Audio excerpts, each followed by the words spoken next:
Hot Springs Village Inside Out is a closer look at the greatness of Hot Springs Village, Arkansas and the surrounding areas. People, places, experiences. Hot Springs Village is one of the most beautiful places on earth. Join me, Randy Cantrell, and my co-host Dennis Simpson as we engage in weekly conversations to explore Hot Springs Village Inside Out. Today's show is brought to you by Central Arkansas's favorite radio station, KVRE. Find them on the dial at 92.9 FM. Stream them live at kvre.com.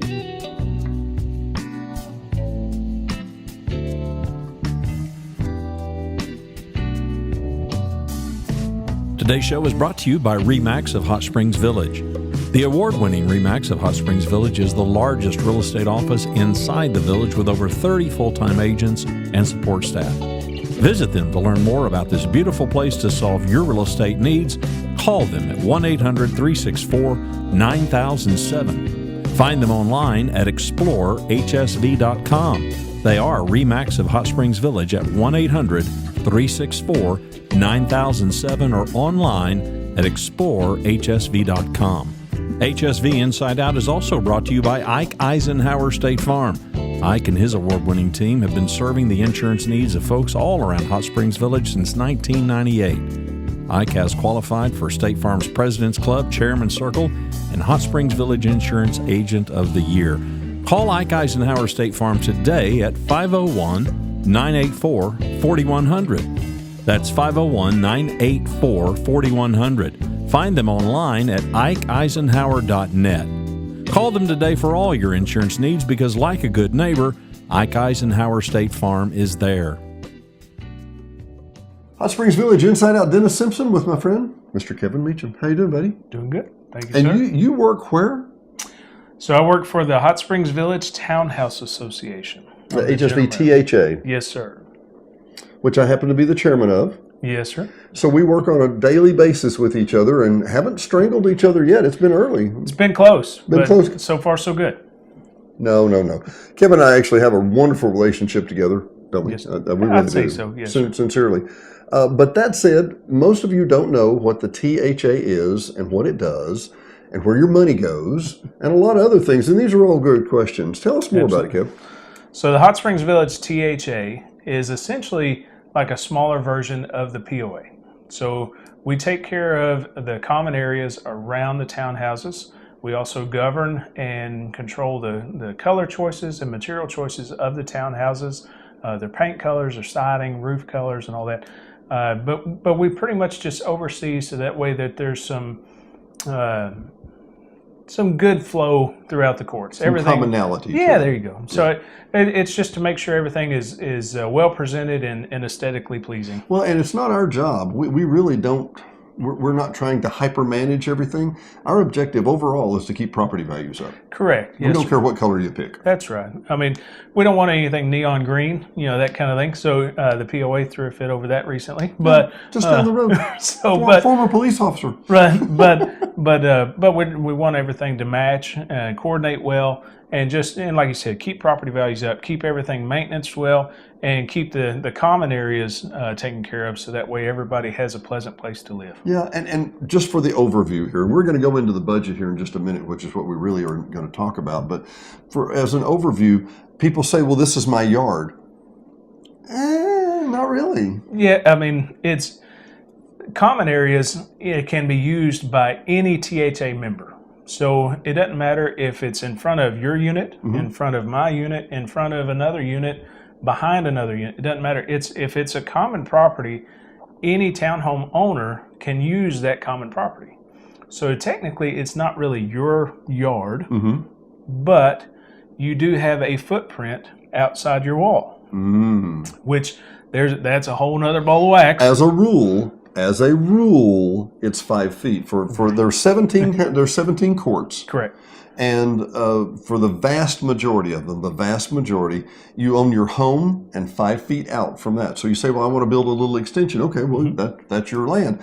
But on the other side of that 5 feet, Mr. Cooper decided that is common limited property, and he deeded it to us, your THA representatives, and we're in charge of keeping that property up. Correct. So, and as you mentioned, the rule of thumb is approximately 5 feet from your outside wall. And I always tell everybody, if you really want to know where your property line is, the only way to know 100% is to have a survey done. Yeah. So we do have copies of a lot of the plat maps to where we could kind of eyeball it and guess that kind of thing. And that's where we do our best to be able to authorize for extensions, decks, or whatever, extra plants or whatever you want to do. But as you mentioned, that's just a rule of thumb. So if you really wanted to do something elaborate or that you really want to try to do more on, you've got to have a survey done to have that. Well, you got to have a survey, but if it's property outside and we want to make a change on common property, we can do that, but we just have to consensus of everybody else, right?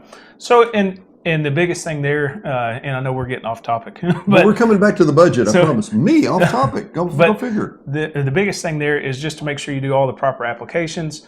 Look for permission and permitting first, and we're going to help guide you to do that. So if you wanted to do something on a common property area, typically you can, as long as it's not permanent, it's not set in concrete, that kind of thing. Literally.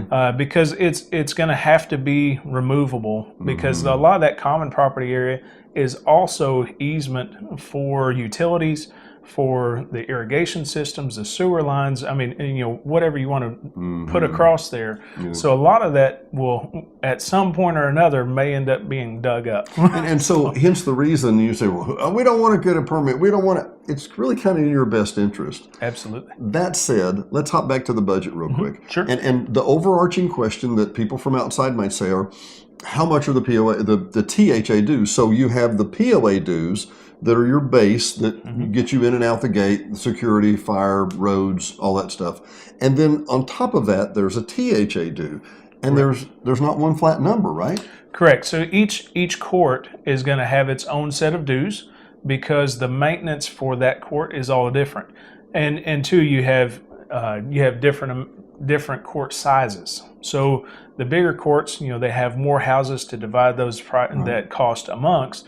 So price per door goes down. So the smaller courts that have fewer numbers, your cost per door goes up because there's less to divide it amongst. Well, now, so we have the budget. So all those 17 units have 17 different budgets for those resources, and then there's a reserve. What does that reserve cover? So as you mentioned, there's a reserve account, there's an operating account. So the operating account, start there, that just handles your day-to-day cost. So that's going to take care of your weed control, your lawn control, all your daily repairs. Sure, trash pickup, etc. Absolutely. So then your reserve is going to be for unexpected costs. So when a storm comes through and blows everything over and you've got a ton to repair, that's what steps in and helps out. If you have a major loss, so something that you're planning for years in advance. So if you have a gazebo or a bridge, or something that's an asset that's going to deteriorate over the years, you start putting the money away, and then as it needs those repairs, that comes out of the reserve. So what we're not talking about, and what we need to share is the third rail. And the third rail, the lightning rail that you never want to touch, the blow up is that if we don't have money set aside for the bridge when it's time to replace it, and the bridge fails, or a tornado knocks out the bridge, or whatever thing that's not covered by insurance, then we don't have the reserve budget sufficient. The operating capital is not sufficient because you're not paying on that. There is a special assessment, which nobody wants. Tell me what that is. So a special assessment is going to be for that immediate loss. It can't go towards ongoing cost. It can't go towards lawn care or anything like that. It's going to be a sudden cost and a sudden repair. So a very short window of repair and a short window of charging. So let's be hypothetical for a second. And I'm thinking of Castellon down here that has a really beautiful bridge that goes back over to the waypoint. It's a huge asset. $50,000? I wasn't part of that one when it was built, so I can't say 100%, but I would say probably well into the 30s, if not more. And it's a huge bridge that goes over the edge of the cove there between DeSoto and or Castellon and the waypoint. Beautiful. But the court had to set aside money for that. All the other 16 other courts didn't set aside money for that one particular bridge. Correct. That court had to set aside money for that bridge. And that court had to have excess from these budgets that we're talking about right now. Now, most of the 17 courts have like $1 or $2 or some They have a small increase, I should say. Yeah. Oh, I'm sorry. So the increase is going to be fairly minimal for most of the courts. There are several that aren't getting an increase at all. There's a couple that are getting $2 a month per door, but there are a couple that are going $10, $15, $17 range, and we have one, which is Segovia. Segovia is getting the largest increase, and theirs is going up $43 per month per door. They had some really extenuating circumstances. So they did. One of the biggest contributing factors there is that this year is our first budget that we are figuring in leaf removal, which they have to do. We were kind of forced hand into that one. They are a peninsula, so I mean there's nowhere to put the leaves. Where it was going has changed hands. So the lake's not an option. Right. The reserve property beside it has changed hands, so it's not that. So we got to pick them up and haul them out. It 100%. We have to. So that part has to be done, which is the biggest portion of that change, that expense. And just behind the scenes, real quick, we negotiated with the court rep and the court for weeks, and Kevin really did a great job of this. But basically, going in and saying, okay, here's our options. Here's what the providers say they'll do. What do you want to do? What number can you live with? We are not a board and a staff that says, here's what you're going to pay. We want to work with you. It's for the betterment of your court. We've had some courts, Valencia, one of our larger courts, had a big irrigation system that was failing, and they were like, we're done. So now they have plenty of reserve because they had initially had a irrigation system. But now, back to another point that I meant to mention, we talked about a special assessment. Well, the odds of Valencia having a special assessment are very low. Correct. Because they've got a lot of reserves. If we do have to call a special assessment, which is what, like I said, that's the third rail, how long do you have to pay it off? So each court would have 12 months to have those funds paid back. So right behind us, across the lake here, you see, is the Madrid courts. 151, 152 units? Madrid is 152. 152. So if you have a $50,000 expense that has to be paid off in a year, you divide it by 152 doors, it's not delightful, but it's not horrible. Right. Castellon, 56, 52? 56, I think it is. 56. You got a $50,000 bridge that just failed, and you don't have any money in your reserve, and everybody has a year to pay off that $1,000 deficit. Right. So you've got to offset that. In that 1 year, you've got to pay $1,000 worth of reserve to get that bridge back up and going, and you have to have it done in the year. These are the bylaws. These are not things Kevin and I and the board came up with. All that said, that's why we have money set aside in reserve. And a lot of people 100%. Go, why are we raising our dues? We got money. Yeah. It doesn't go as far as you think it will. So prime example, just earlier this year when the tornado came through. Oh yeah. So our biggest expense was in Coronado courts. They had some trees come down. We had one tree or a couple of trees. Let me interrupt just for one second. Yeah, sure. Trees come down. You just hire a guy with a chainsaw to come pick them up, right? Right. Yeah, So- no. So let me step back real quick. We require all of our contractors to be licensed and insured. We require them to provide, and we constantly check on these. We require liability insurance and work comp insurance. That way, everyone is protected. It's not Bubba with a chainsaw. Right. So that does limit our contractor pool a little bit, but we really try to make sure that everyone is covered and safe and well insured, so that way if anything ever happened, then it's taken care of. And to be frank about it, because we're an organization this way that Cooper founded 50-something years ago, we literally are protecting the other 944 owners. The THA has to preserve our integrity with workers' comp, which Kevin is licensed for insurance and other things, that really does a great job here. But because we're overseeing those people, then it's not Bubba with a chainsaw, so it's not Bubba with a chainsaw price. Correct. But for example, at Coronado, which is right over beside the Catholic Church, that had a lot of damage in that area, but luckily we just had a little, but still it cost what? So we had several trees come down, and we had a couple that were hanging in another tree over a staircase going down to a boat dock. So that was still our responsibility because it hadn't fallen on the homeowner's property yet. So remember, here's the homeowner. Here's the 5 feet out. There's a dock going down to or a walkway going down to the dock. That physically isn't his. That owner doesn't own that. Correct.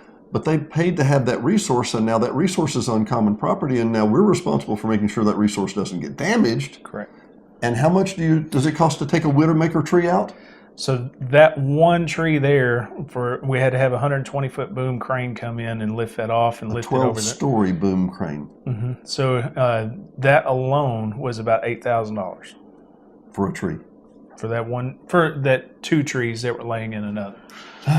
So, but the whole storm, after our debris pickup for the trees that had fallen on common area, for the stump grinding, for tree removals and cutting those down and all, we spent a little over $20,000 over there just in trees and damages. And because and thank you for watching again today. I know this is not something that we cover on the basics, but one of the things I want to bring up is that this board, and I wish they were here with me, and this general manager worked diligently to keep these costs down.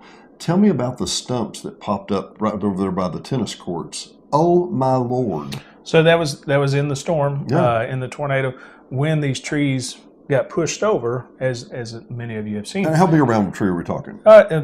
These we're talking about were probably 3 foot diameter. And they're good sized trees. Big tree. Absolutely. 50 to 80 years old? Oh, absolutely. Okay. Yeah. Big pines. But one of them in particular, whenever they pushed over the stump, lifted up, it actually pulled it up out of the ground and then set back down. It teetered on top of a house.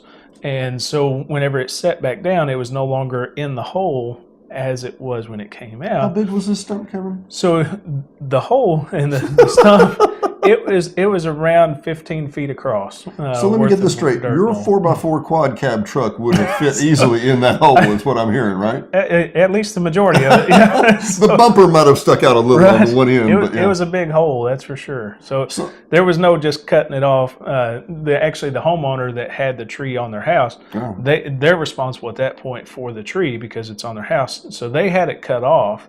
And the stump's just laying there out of the ground. It was too big. It wouldn't go back. Incredibly unsightly. Oh yeah, it was horrible. So the board voted to pay to haul those stumps out, straighten up that area. Mm-hmm. The natural thing is, well, let's save some money. Let's just tip it back up.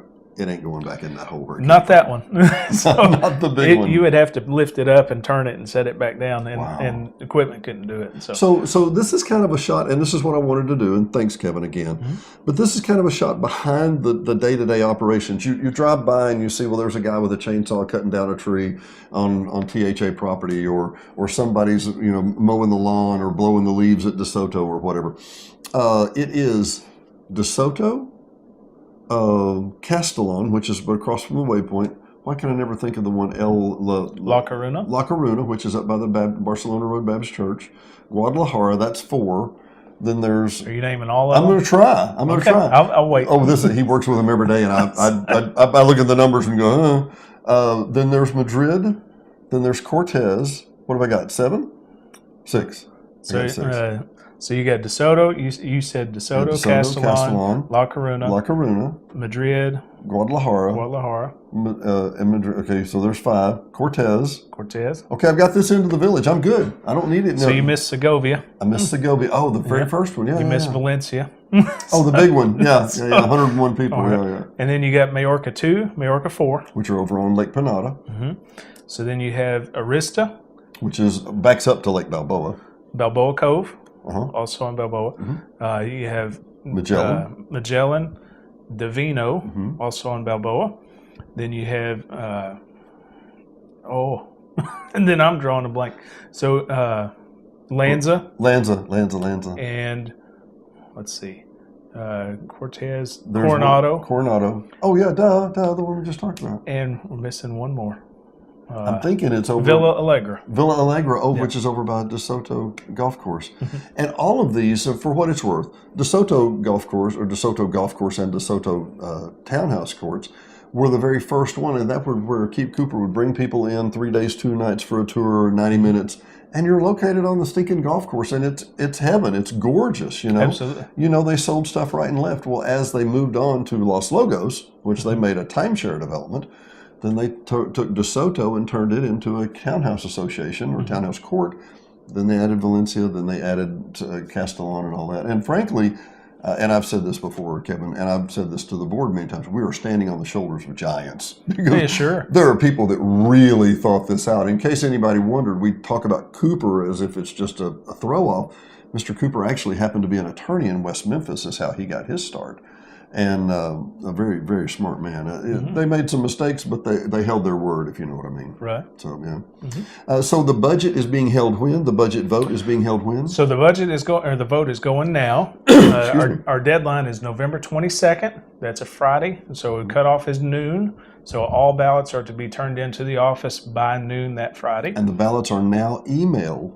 Correct. Email, not exclusively. If you don't want to vote by email, which has saved $1,000 probably every easy. time. Yeah. Easy. Not to mention labor with the staff.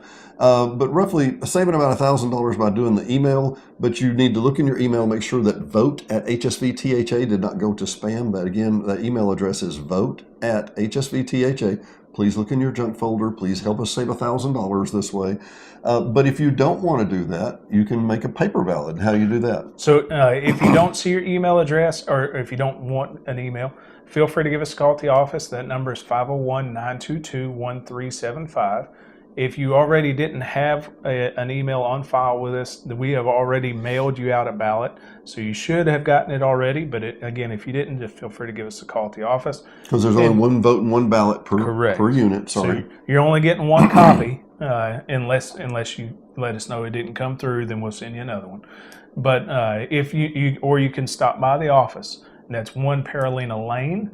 You can stop by there. And how do you get there? So you come in the west gate, go to the stop sign, the 4-way stop there at Colella, turn right into Valencia Court. Second road on your left is Paralina, and we're right there on the corner. Office hours are Monday through Friday, 8 to 2. But feel free to swing in there. We can print one off. You can sign it right there, and you're done deal. Or you can call us at the office, and we'll drop another one in the mail for you. So let me recap. There's 17 courts, which we barely mentioned, but we got them. I'm proud of us. I'm proud of us. We're together. But there's 17 courts. Many have no increases at all. So you think, why do I have to vote? Because Mr. Cooper set up the system that is all 17 courts have to vote on all 17 other courts' budget. So, for example, you say, well, we're not getting an increase, so why would I vote? Because if we don't get 50% plus one, we have to do this again. And you'll have to have signs in your yard again, and the budget will be delayed, and you won't be able to get your lawn care the way you want. We're trying to make sure that we have a seamless interaction by January 1st is what we're shooting for. So again, the deadline is November the 22nd at noon. Correct. You can drop off a paper ballot, or you can email. We strongly encourage email, and you will get an email. If you own multiple units, you'll get an email per each unit. Correct. And you only get to vote once per time. But we have to have 50% plus one for this vote to count, or we're just wasting time, money, energy, and effort, as it were. That's right. Yes, sir. Well, Kevin, anything else you want to add today? I'm good. He's good. Thank you. He's very good. Dennis Simpson, Hot Springs Village Inside Out, my friend, Mr. Kevin Meacham. We'll see you next time. All right. Thanks for watching and listening to Hot Springs Village Inside Out, a weekly podcast starring Hot Springs Village, Arkansas. Visit the website at hotspringsvillageinsideout.com.